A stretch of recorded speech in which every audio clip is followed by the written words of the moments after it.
And regarding your first part of the question, that all religious scriptures speak good. So it's useless talking about religious scriptures. I don't agree with you. I have given a lecture on status of women in Islam and other religion. And I've compared the status of women in Islam as compared to Hinduism, to Buddhism, to Christianity, and to Judaism. And there I've compared. And you yourself can be the judge. If you have opportunity to hear that lecture, you can hear that lecture. You yourself can judge which religion gives the maximum rights. Even if you agree theoretically, Islam gives the maximum right. Now we have to practically follow it. There are people who are following certain aspects. Certain aspects people aren't following it. For example, the Islamic law, where it comes to criminal punishment and civil rights, Saudi government is doing very good, alhamdulillah. Even they are deviating away from the Quran in certain aspects. What we have to do is we have to take the practical example of Saudi government as the Islamic law of criminal punishment, and if it's practicable, apply it throughout the world. And check another society which is practicing the Islamic law in the social aspect. And if it's the best, you apply it to the other world. What we have gathered here, brother, is to make you realize this law is the best law. If we are not putting in practice, we are to blame, not the religion. So that's why we have called the people, so that they will understand Quran and the Hadith in the right practice. They will understand Quran and the Hadith in the right way and put it into practice. I hope that answers the question. The next question from the top, please. Assalamu alaikum. I'm Saima Qadri, and my question is that why there are no women prophets in Islam? No women prophets. Sister posed the question, why are there no women prophets in Islam? If by prophets you mean that a person who receives the message and who acts like a leader to the people, then I can say for sure that in Islam we have got no women prophets. And I think it's right, because if a woman has to be a prophet, the Quran clearly states that man is the leader of the family. So if the man is the leader in the family, how can he lead the whole people? How can a woman lead the whole people? Come to the second part. A prophet has to even lead the congregational prayers. And as I said earlier, that there are certain postures like Qiyam, Ruku, Sujood, standing, bowing, and doing the Sujood prostration, which if a woman prophet does, the congregation behind will get disturbed. There are situations like the prophet has to meet with the common man very regularly. If it's a woman prophet, Islam does not allow intermingling of sexes. If the prophet is a lady, and if she gets pregnant, but natural, she will not be able to do her duties for a few months. If she has children, it will be difficult for her to do the duty of the mother as well as the prophet. And a man is more capable of doing the duty of the prophet and the father as compared to a woman who does the duty of a mother as well as the prophet. But if you mean that a prophet is a person who's chosen and who's pure and holy, then there are several examples. And the best example I can quote is of Bibi Maryam. May Allah be pleased with her. It is mentioned in Surah Imran, chapter number 3, verse number 42. وَإِذْ قَالَتِ الْمَلَائِكَةُ يَا مَرْيَمُ, and behold, the angel said of Mary, إِنَّ اللَّهَ اسْتَفَاكِ وَطَهَّرَكِ وَاسْتَفَاكِ لَنِسَاءِ الْعَالَمِينَ, that Allah has chosen thee and purified above the women of all nations. If you mean a prophet is a person who's chosen and purified, then we have the example of Bibi Maryam. May Allah be pleased with her, who was the mother of Jesus, may peace be upon him. We have other examples. If you read in Surah Tahrim, chapter number 66, verse number 11, it says that as an example for the believers is the wife of the Pharaoh, Bibi Asiya. May Allah be pleased with her. She prayed to Allah subhanahu wa ta'ala, make for me in nearness to thee a mansion in the garden and save me from the Pharaoh and his evil things. Imagine, she was the wife of the most powerful person of that time, Pharaoh. and she rejects all the luxury and asks for Allah subhanahu wa ta'ala in exchange a mansion in the garden. According to Islam, there are 4 perfect women besides Bibi Maryam and Bibi Asiya. May Allah be pleased with them. The other examples are of Bibi Fatima and Bibi Khadija. May Allah be pleased with them both. Hope that answers the question. There are quite a few people asking they would feel shy to come up to the mic, and we should start asking questions from the chits. Inshallah, after the next 3 questions, it would be alright to start our secondary preference session 2. The next question. My name is Samir. I'm a student. I'd like to ask this question. You have put there is an upper limit in Islam for man to marry 4 wives. But why did the Prophet Muhammad have 11 wives? And there is an insinuation that he was hypersexual. The brother asked the question that since Islam allows a maximum of 4 wives, how come Prophet Muhammad had 11 wives? I do agree with the brother that the Quran mentions Surah Nisa, chapter number 4, verse number 3, that you can maximum have 4 wives. But there's another verse in Surah Azab, chapter number 33, verse number 52, which says that, O Prophet, you cannot marry more women.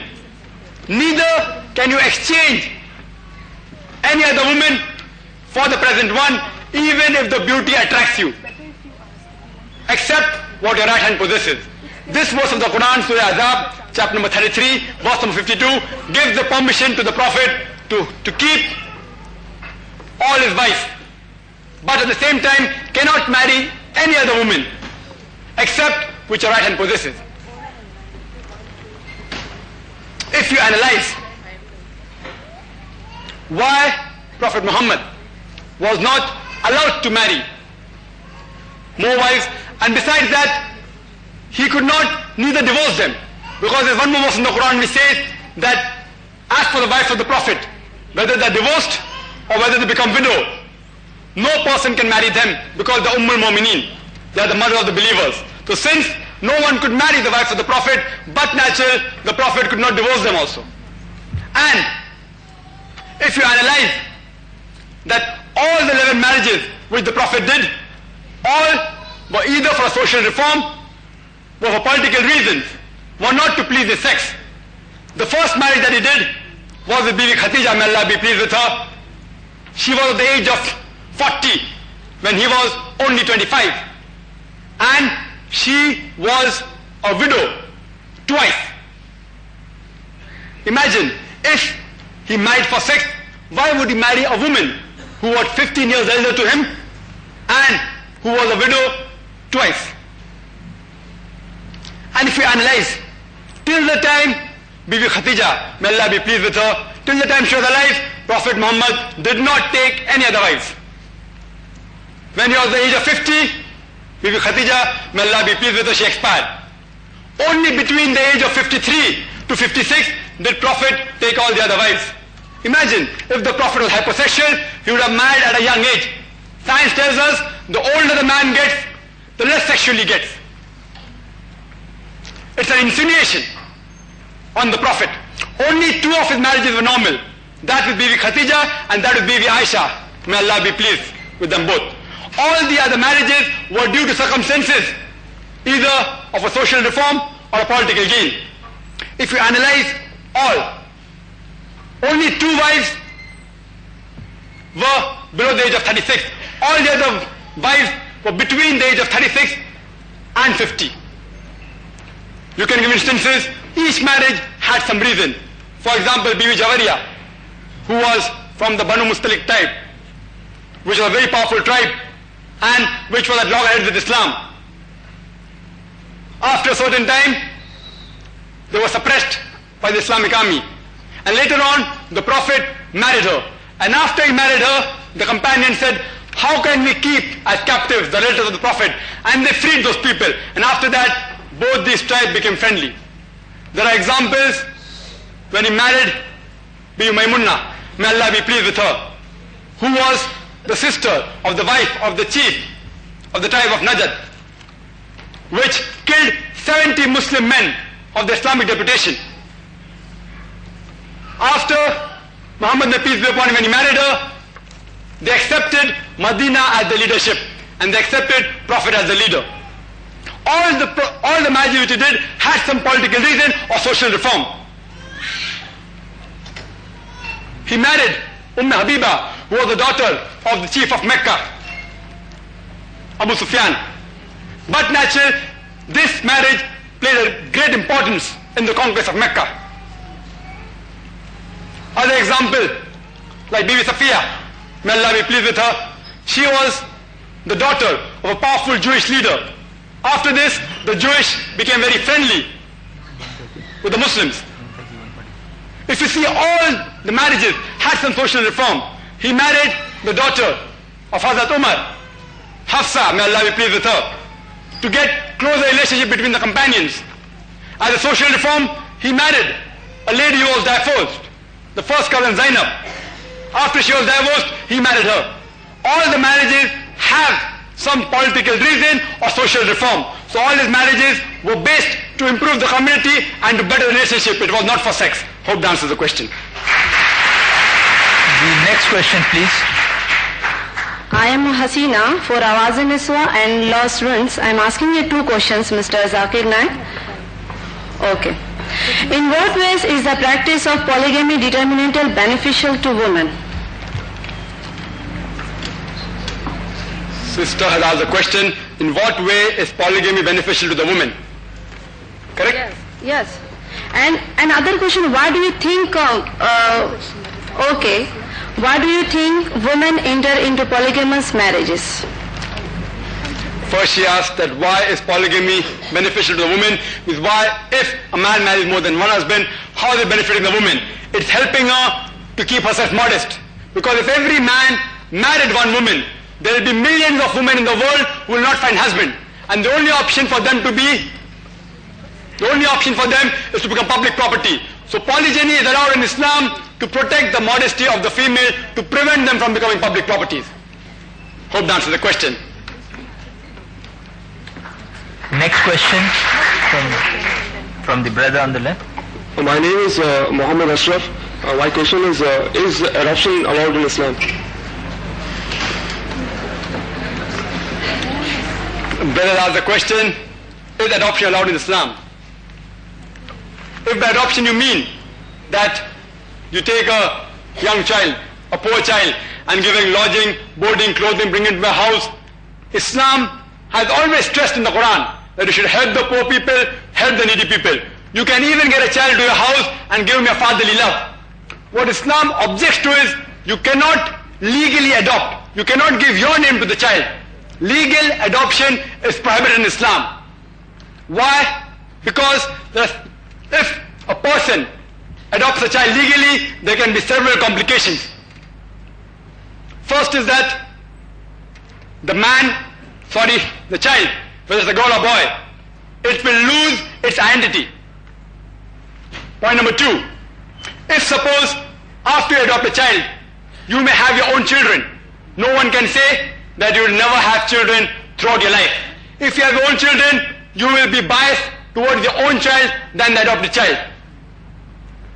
Point number three, if the children born to you, if they're opposite sex as that of the adopted child, they cannot freely stay in the same house because they aren't blood sisters and brothers to each other. If the adopted child, after he grows up, if it's a girl, after she grows up, she will have to do hijab with the so-called father because he is not his original father. If the adopted child is a man, if it's a boy and he becomes elderly, becomes a man, and then if he marries, again, there has to be hijab between the daughter-in-law and the so-called father. And there are several other reasons. And besides that, if you adopt a child, you will be depriving many of your relatives of their right. Because after a person dies, whatever property he has is divided according to whatever is mentioned in the Quran. If the person has children and if he adopts a child, but natural, he will be depriving a share of his own child. if the person, if he died, if he had no children, then the wife will get half the share as she should get if she had no children, including the mother. If there are children, she gets 1/6. If there are no children, she gets 1/3. Again, if you adopt a child, you are depriving the share of your mother. So to prevent these complications, legal adoption is prohibited in Islam. The next question. Assalamu alaikum. I'm Kamal Sayyed, Deputy Secretary, Home Department. In your elegant speech, you had mentioned that for a divorced woman, after the divorce, the husband looks after her during the period of iddat. Maintenance allowance is given to her. But after iddat, I presume that the parents are supposed to look after the girl. In case the parents don't have the provisions to look after the girl, I would ask you, what is the girl supposed to do? Sister asked a very good question. That suppose a lady is divorced, it is the duty of the husband to provide support till the iddah period, which lasts for maybe 3 months or till pregnancy. After that, as I mentioned in my lecture, it is the duty of the the duty of the father or the brother to look after her. If suppose the father and the brother are unable to look after such ladies, it is the duty of the other close relatives to look after her. If the other close relatives not look after her, it's the duty of the ummah, Muslim ummah, that we should set up organizations and have zakat funds with we can look after such ladies. Even if this does not work, it's the duty of the Islamic State as the last resort to look after such ladies. Hope that answers the question. Now we would start with some questions from the slips which have come. We'll have one question from the slip and one from the speaker, then again one from the slip, one from the speaker, one from the slip, one from the speaker, and so on. Assalamu alaikum. I'm Sayyid Riyaz Teki. I'm in business. As you said and as I know that in Islam men and women are equal. So why is it that a woman in Islam is not entitled to equal property rights? Thank you. Brother posed the question that I said that in my lecture that economical rights of women and men are equal. So how come she is not entitled to an equal right when it comes to inheritance? And normally people say that the woman gets half the share as compared to that of the male. The answer to this question is given in the Quran, in Surah Nisa, chapter number 4, verse number 11 and 12, which gives the guidelines how the inheritance should be divided. It says Allah has ordained for you as regarding our children's inheritance, for a female, a share, half of that of the male. And if only daughters, 2 or more, they share in a 2/3. If only one, they get half. And the verse continues. And 1/6 share for the parents if the deceased has children. If you have no children, if the deceased has no children, mother gets 1/3. If the deceased has brothers and sisters, mother gets 1/6. And the verse continues, verse number 12 says, as in what your wife leaves, your share is half if there are no children, and your share is 1/4 if there are children. As in what you leave for your wife's share is 1/4 if there are no children, and 1/8 if there are children. In short, most of the time, the female gets half the share of the male counterpart, but not in all cases. For example, for a uterine brother and sister, both get 1/6. If the deceased has got no ascendant or descendant, both get equal share. If the deceased has got no children, both mother and father get equal share of 1/6. And in certain cases, if the person who has died is a lady who has got no children, the husband gets half, the mother gets 1/3, and the father gets 1/6. That means there are cases in which the woman even gets double than that of the male counterpart. That the mother gets double than that of the father. But I agree with you, in most of the cases, the female gets half the share as compared to the man, where it's considered to daughter and a wife. But the answer to this is that since man is held responsible for the financial aspects of the family, And in order not to do injustice to the man, Allah has given a higher share to the man as compared to the woman. Otherwise, we'll have to have a lecture on the rights of men. I'd like to give you an example. Suppose a person dies, and after the property has been distributed, the share of the children remaining is 1.5 lakh. And that person has 2 children, 1 son, 1 daughter. According to the Islamic Sharia, the son gets 1 lakh rupees and the daughter gets 50,000 rupees. But out of the 1 lakh rupees which the son receives, he has to spend maybe the majority of it on looking after his family. Maybe 80,000 of 1 lakh he has to spend on looking after the family. But that lady, when she receives 50,000, she does not have to spend a single pie on looking after her family. The next question we'll ask from the chat. We would request you to put brief questions, and I would request our speaker to give brief answers, because we have only about 25 minutes left for the question answer session. This is from Bijay from IIT Powai, Bombay. He asks, Islam does not allow intermingling of sex in workplace. Is this modernizing or outdated? Please explain. Another connected question is, can a woman work as an air hostess since it is a decent and highly paid job? This is from Sujat. Regarding the first question, that Islam does not allow intermingling of sexes.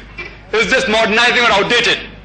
If you mean by modernizing that you keep your women for sale, that you can intermingle with them, or you can even take the profession as modeling, then I feel that Islam is outdated.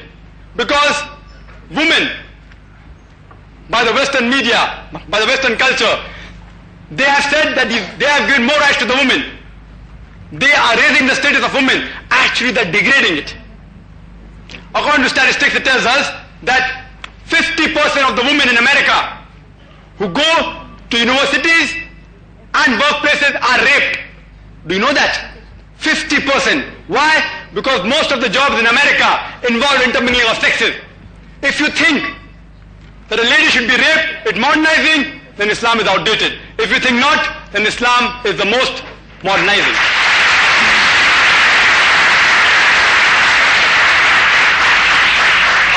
Regarding the second part of the question, why does Islam allow a woman to work as an air hostess since it's a highly paid job and a decent job? I do agree with the first part. I do agree it's very highly paid. But the second part, let's analyze. The air hostesses are normally chosen. Main criteria for selecting air hostess is beauty. You will never find an ugly air hostess. They are selected because they are young. They are selected because they are attractive. They are made to wear clothes which are against the Islamic ethics. They are made to wear cosmetics that attract the customers. They have to tend to certain needs of the passengers, which are mainly men, in which there is close approximately between the man and woman. And many a times, the gent passenger, unnecessarily, they involve in conversation with the air hostess.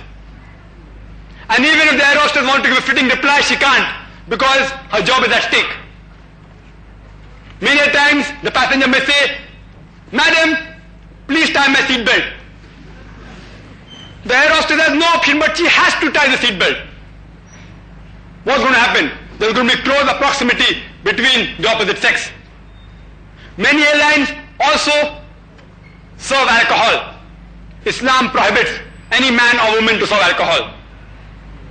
That's the reason all the air hostesses are women. There are gents pursers, male pursers in the flight, but they rarely attend to the customers. They are in the kitchen.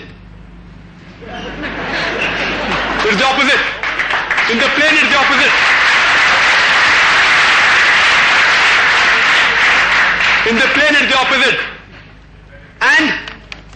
And believe me, an airlines cannot do without employing ladies. Even the Saudi Airlines, supposed to be inverted commas, the most Islamic, supposed to be inverted commas, even they have ladies air hostesses. But since they can't have Saudi girls, it will be difficult, they import the girls, they are foreign air hostesses. Double standards. Double standards. You have no option. The airline is a profession in which you have to have ladies to attract the customers. And you'll be shocked to know that certain rules of the airlines, for example Indian Airlines as well as Air India, it states that after you are selected, you cannot marry for 4 years. Some airlines tell you that if you get pregnant, your job is terminated. Imagine. Some airlines say that you retire at the age of 35. Why? Because you're no longer attractive. Do you call it a decent job?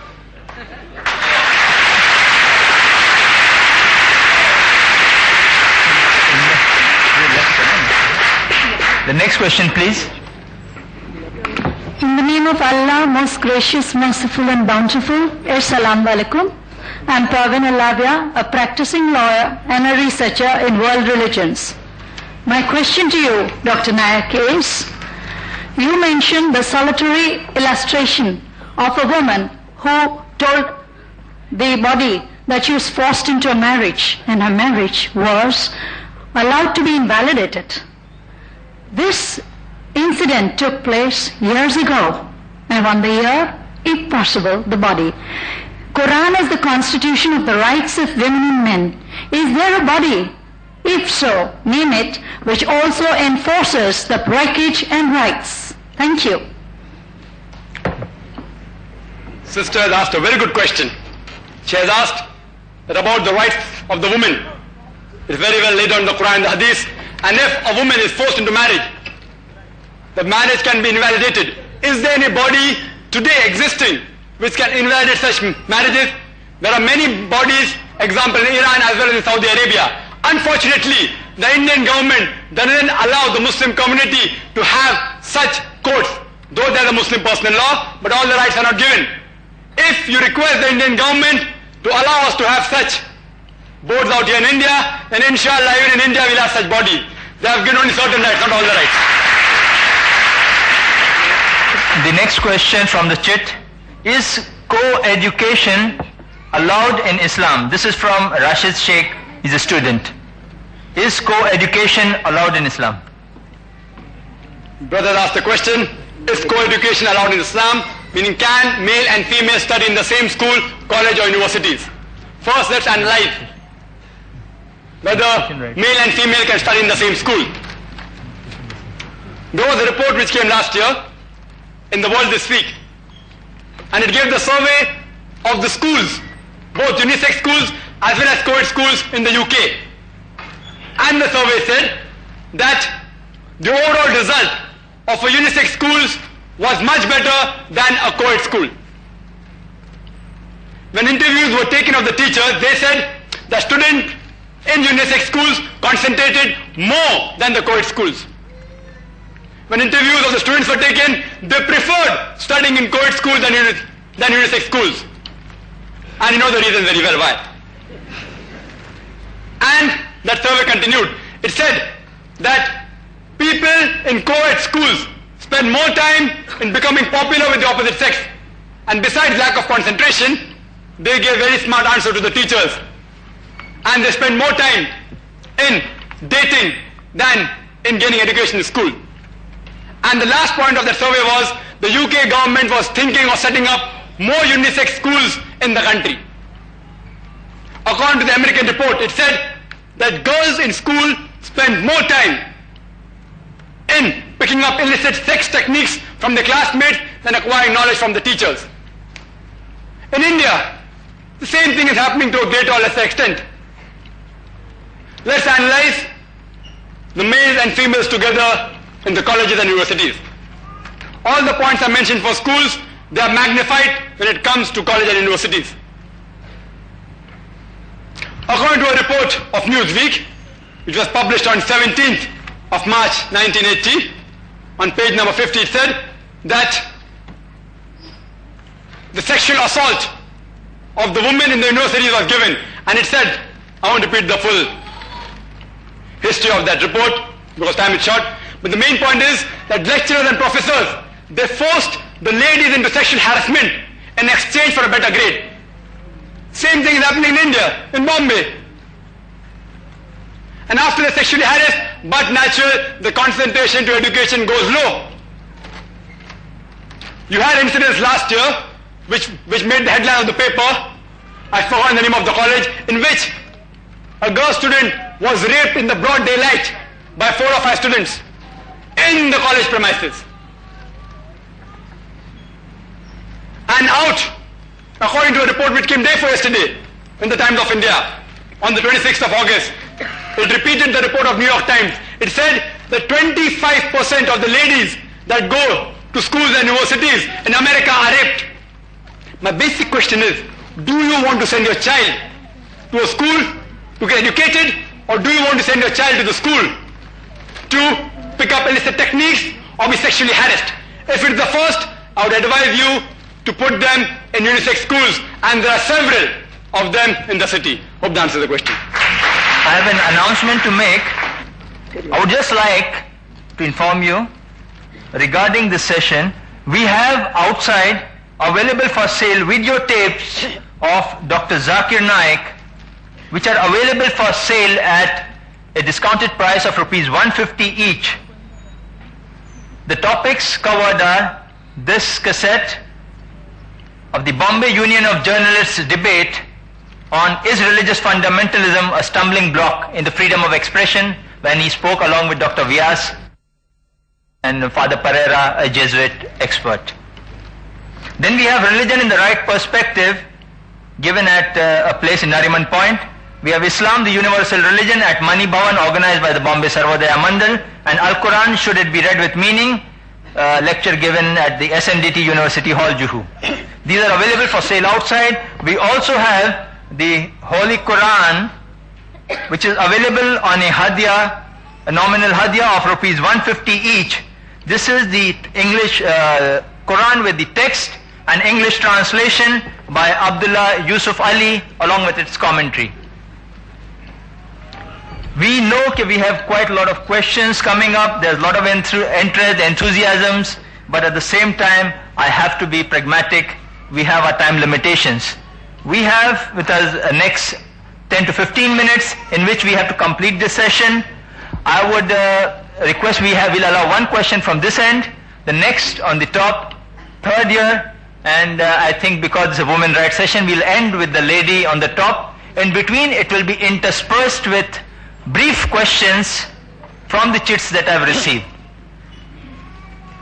Those who are interested in having further questions, I would like to inform them on this subject or on any subject of Islam and comparative religion. You are most welcome to attend our lectures, followed by question and answers, maybe in a smaller setting, on Fridays at 2:45 p.m. for ladies, every Friday that is, and every Saturday at 2:45 p.m. open for all, and on Sundays at 10:45 a.m. open for all, Muslims, non-Muslims, all are welcome. And in a very cordial and open atmosphere, you are allowed to criticize, cross-examine, and openly discuss Islam and its values without offending the speaker or yourself. If you feel you can better educate that lecturer or the talker there, we would be happy to be corrected, and we hope in the same spirit you would be able to discuss with a very open mind the problems we face in society and the world in general. And the next question, please. Dr. Naik, my question is, for last 1400 years, 1400 years, only male ulamas have interpreted Quran and Hadith. Of course, I was enlightened by your speech in the beginning that Aisha ji was a religious scholar and she used to interpret. My question is, how many women, female ulamas or religious scholars are today to interpret Quran and Hadith? Today, how many? What is the percentage? And another thing, I'm finishing. This question arises from the Taslima of Bengal, that when she narrated something, Maulvi started shouting. There was not a lady ulema to, reply to these Maulvis or take the side of Taslima or anything. We have not read what Taslima said, because we can't get all the literature here in India, either from Pakistan or from Bengal or anywhere. So we would like to read. Excuse me, I'd like you to ask directly. Excuse me, gentlemen. I'd like you to ask directly the question regarding Taslima Nasreen. What you would like to know? Ask the question directly. Don't interview. Please, I'll make it short. I'm not.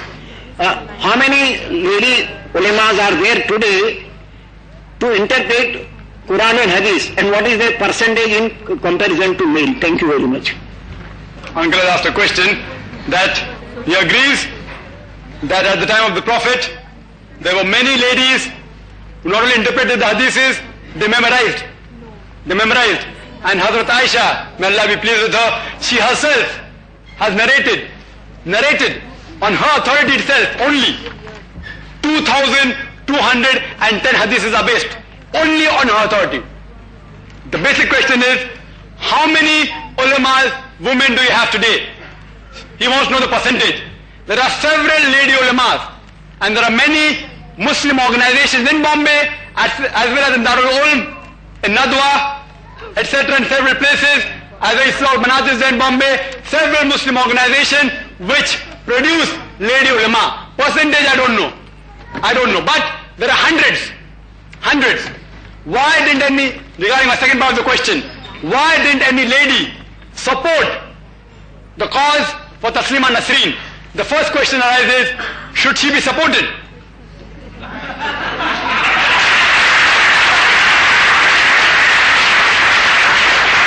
Regarding the answer for the question of Taslima Nasreen, this cassette is available outside in the foyer. This cassette, we had a debate in the Bombay Union of Journalists. Had a debate between myself and Dr. Vyas and Father Pereira as well as Ashok Shahani, who translated into Marathi Lajja.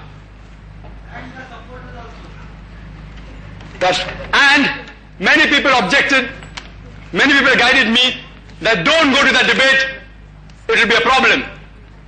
They will misquote you, and believe me, I had two minds. But finally my father guided me, take the name of Allah and go, and I went. Alhamdulillah.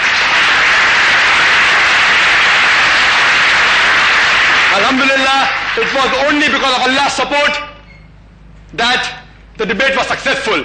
It was so successful that not a single paper reported it. You know that? Not a single paper.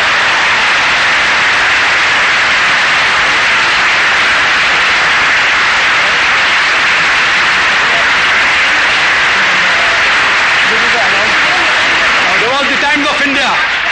There was the Indian Express. There was Mahanagar. Nikhil Wagle himself was there. There was UTI. There were PTI also there. No one reported. Why? Because I did not say what they wanted. If I would have said what they wanted, it would have been headlines. Islamic scholar Dr. Zakir Naik and so and so. Because I didn't say what they wanted, no report. For the full answer, the cassette is available outside. The last three questions. Is it only the husband? This is from Jennifer. It says, is it only the husband who can say triple talaq and get one? What has a woman to do if she wants to get divorce or talaq? The sister has asked a question that a husband can divorce a woman. She has not asked about triple talaq, that's another answer. But the main question is, a husband can divorce. Can a woman also divorce? Or can she give talaq? A woman can't give talaq, because talaq is an Arabic word used for divorce when a man gives to a woman, husband gives to a wife. But a woman can divorce. There are 5 types of divorce in Islam. The first type is by unilateral agreement between the husband and wife. Both may say, okay, we aren't compatible, let's part. The second type is by the unilateral will of the husband, that's called a salah, in which he has to forego his meher. If he hasn't paid it, he has to pay it to her, and including the gifts he has given to her. Third type is by the unilateral will of the wife. I repeat, by the unilateral will of the wife, if she mentions it in her marriage contract. If she mentions it in a nikah nama, in a marriage contract, that she has the right to give unilateral divorce, she can give it. It's called as isma. I've never heard of anyone speaking about isma. It's called as isma. Even a woman can give divorce, isma. Third category is if the husband ill-treats her or does not give her equal rights, she has the right to go to a qazi and nullify the marriage. It's called as nikah fask. In this, according to the Qazi, he may ask the husband to give the full mahr or part of the mahr depending upon the Qazi. And the last is Kulah, that even though the husband may be a very good husband, the wife has got no complaints against the husband, but for personal reason she does not like the husband, she can request the husband to divorce her, and that's called as Kulah. But very few people talk about women giving divorce to their men. Some of the ulamas have categorized these 5 types of divorce into 2 or 3 different categories. But broadly, there are 5 types of divorce in Islam. Hope that answers the question. We would now ask 2 very short questions again from the slips, and then we'll allow a last question to Zakir to give in very brief the answer to the question, why are women not allowed in the mosque? The question asked is, why aren't women allowed in the mosque? And in brief, it's difficult. There is no statement in the Quran or the Sahih Hadith which prevents women from entering the mosque. Some people quote a particular hadith and say the Prophet said, it is better for the woman to pray in the house than the mosque. It is better for her to pray in the house, in her inner room, than in a house. They are taking hold only of one source and neglecting all the other sources. You should realize the context of this hadith. Prophet Muhammad also said that when you pray in the mosque in congregation, you get 27 times more sawab. So a lady questioned Prophet Muhammad, we have got infants, we have got household work, how can we go to the mosque? So in reply to this, the Prophet said that if a lady prays in the house, it's better than the mosque. It's preferable for her to pray in the room than the house. Because if she has infants or problems, she will get the same sawab. There are several hadiths which indicate that women were never prevented from entering the mosque. The hadith which says that prevent not the servant of Allah who are females from entering the mosque. And the hadith says, the Prophet ordained the husband that if your wife want to go to the mosque, do not prevent them. And several hadiths are there, I won't go into the details, but Islam gives permission for a woman to enter the mosque, but there are separate and equal facilities. We don't believe in intermingling of sexes. Why we don't believe, as the question was asked earlier, if we have intermingling of sexes, then as we know what happens in the other religious places, people come more for east-teasing and bird watching than to pray. Therefore, Islam does not believe in intermingling of sexes. There are separate entrances for man and woman, separate places of wudu, ablution for man and woman. Man and woman are made to stand separately. And a woman can't stand in the front, because if a woman stands in front, but natural, the man behind will be disturbed. In Islam, when we pray, we stand shoulder to shoulder. And the medical doctors will tell us that the female has 1 degree highest, 1 degree higher temperature. If you have a lady next to you, you will feel warm and soft. Instead of concentrating on Allah subhanahu wa ta'ala, you concentrate on the lady. That's why in Islam, the woman has to stand behind. You go to Saudi Arabia, women are allowed in the mosque. You go to London, women are allowed in the mosque. You go to America, women are allowed in the mosque. It's only in India that they're prevented, and a few countries close by. You go to the Haram Sharif, in Mecca, in Masjid Nabawi, they are allowed. But Alhamdulillah, there are few mosques in India, even in Bombay, which have started allowing women in the mosque. Hope the other mosques will follow. Thank you. The next question. Excuse me, I would like to ask this question, please. This question comes from a student of College of Social Work. This meeting is on women's rights in Islam. But I believe that most of the questions have satisfied our male audience. As far as practicality is involved, that is an infinite series of argument will go on if you are going to look at that. If you could put your question, we'll try to satisfy that. This question, you just put your question because we have a very short time. You put your question, this question goes to Islamic Research Foundation. I want to ask that this meeting is on women's rights in Islam, and why isn't there any single woman sitting on the stage? Why do we have male panel only on the stage? And we believe that this doesn't satisfy our female audience for whom the meeting is organized. The sister posed the question that why aren't women sitting on the stage in this function? Because there's no woman speaker today, sister. We have programs in IF on Fridays we have programs in organization on Friday where the lady speakers, and there the ladies speak. Here, I'm supposed to speak on the topic, and I'm a gent, alhamdulillah, I'm not a female. And the chief guest also, alhamdulillah, Justice M.M. Qazi, and the coordinator, all are men. There are programs in which females speak, and we have female speakers as well as female chief guests. Inshallah, when we have a program next time, we'll invite you for that. The next question is, if talaq, is it necessary for the husband to take permission of the first wife before marrying the second? In brief, please. The question poses, is it necessary for the husband to take the permission of the first wife before marrying? It is not compulsory for the husband to take the permission of the first wife before marrying, because Quran says the only reason, the only condition for a person in which he can take more than one wife is he should be just between his wives. But it is preferable that he takes the permission. And it's his duty to inform his first wife that he's marrying. Because Islam says if you have more than one wife, you have to do justice. And if the permission is given by the first wife, but natural, there will be more cordial relationship between the husband and both the wives.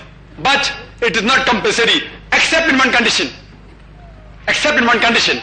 If the wife mentions in a marriage contract that I do not want you to take any other wife as long as I am there, then it becomes compulsory for the husband to take the permission of the wife before marrying. Otherwise, in all of the cases, it is not compulsory, it's preferable. The next question in brief, please, in one line. My name is Yawar Hussain. When men and women are not allowed to mingle, so as to how women were allowed to mingle in the battlefield in the past. Brother asked the question that Islam does not allow intermingling of sexes. How come they intermingled in the battlefield? If you heard my speech correctly, brother, I said even in the battlefield they were doing hijab. There was a slight concession given. If you read Sahih Bukhari, it said that the feet of the women were seen. Normally even the feet are covered. So Islam gives a concession that during battlefield, since women even rode horses, the feet were seen. So Islam gives little leniency, but they're going to intermingle like what they do in the American army. They had to maintain the Islamic ethics as well as the Islamic dress code. We'll allow this as a last question. Video culture, films, songs, novels, magazine, co-education have filled the present situation with sexual anarchy. Is it recommendable in these circumstances to allow our children, especially daughters, to get married by their own free will? This is Muhammad Aslam Ghazi. The brother asked the question that since in the world of science and technology, and we have so many films on sex, etc., is it advisable to allow the daughter to have her own free choice in marriage? I told you that the parent can surely give guidance, can guide their daughters in marriage. They can't force them. And how do you know that the parent is always right? So here Islam gives permission that the parents can guide their children in marriage, but they can't force, because it's finally the daughter who has to live with the husband, not the parent. We'll allow a last quick one-line question from the top, and then we have the vote of thanks. Assalamu alaikum. I am Mrs. Razia Khan. According to Muslim personal law, only the father is natural guardian of his children. Why? So sir posed the question, according to the Muslim personal law, only father is the natural guardian. It is wrong, sister. According to Islamic Sharia, if a child in its initial stages, approximately the age of 7, if he's below the age of 7, the guardianship goes to the mother, because a mother's responsibility is more than the father's responsibility in the initial stage. After that, the guardianship goes to the father. And after he becomes matured, it is the free will of the child. He chooses himself or she chooses herself who she wants to be with. But during this course, Islam says that irrespective of the child is with the father or the mother, the child is allowed to meet with both the parents. Hope that answers the question. I would like to thank all of you who gave in so many questions. I've yet so many questions in balance, so many people standing on the side. We're sorry we cannot continue on because of time restrictions of this hall. And we would welcome you to come to the IRF, and we would love to answer these questions in humble demeanor. I would like to say that we would have loved to answer all your questions throughout the day. There are time limitations to this hall.